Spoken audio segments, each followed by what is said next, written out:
বিসমিল্লাহির রহমানির রহিম। একমাত্র সন্তুষ্টি আল্লাহর। আমি প্রধান শিক্ষক জনাব মোহাম্মদ সামিউন কবির, ডিডিএসওয়াই উচ্চ বিদ্যালয়, মুরাদনগর, কুমিল্লা। আমি প্রতিষ্ঠার লগ্ন থেকে এই স্কুলে দায়িত্ব পালন করে আসছি।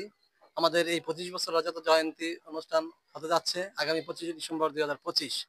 প্রাক্তন স্টুডেন্ট যারা আছো, আমি তাদেরকে উদারত আহ্বান করবো, অতি তাড়াতাড়ি তোমরা রেজিস্ট্রেশন করে 25শে ডিসেম্বর একটা আনন্দ উৎসবমুখর দিনটা হোক।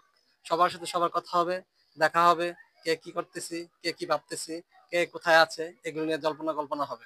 আমি আবারও তোমাদের সকলকে উদারত আহ্বান করছি, রেজিস্ট্রেশন না করে থাকলে অতি তাড়াতাড়ি তোমরা রেজিস্ট্রেশন করে ফেলো।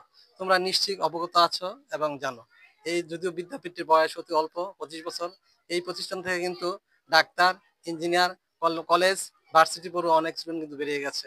সবার সাথে সবার একটু দেখা হইলো, সাক্ষাৎ হইলো, কথা হইলো, স্যারদের সাথে কথা হইলো। আমরা স্যাররা যেভাবে দিনের পর দিন শ্রম দিয়ে যাচ্ছি, এই শ্রমটাকে তোমরা সার্থক করবে বলে আমি আশা করি। আমি আবারও তোমাদের সকলের দৃষ্টি আকর্ষণ করছি, যারা এখনো রেজিস্ট্রেশন করো নাই, রেজিস্ট্রেশন করে অনুষ্ঠানটিকে একটি উৎসবমুখর অনুষ্ঠান গড়ে তোলো, সেটাই আমার প্রত্যাশা। আসলে দেখা হবে, কথা হবে। ধন্যবাদ তোমাদের সকলকে। আমি তোমাদের সকলের সুখী সমৃদ্ধ জীবন কামনা করি। ভবিষ্যতে তোমরা আর বড় হও, বেঁচে থাকো, সেই কামনা করে আমি আমার বক্তব্য এখানে শেষ করছি। আল্লাহ হাফেজ।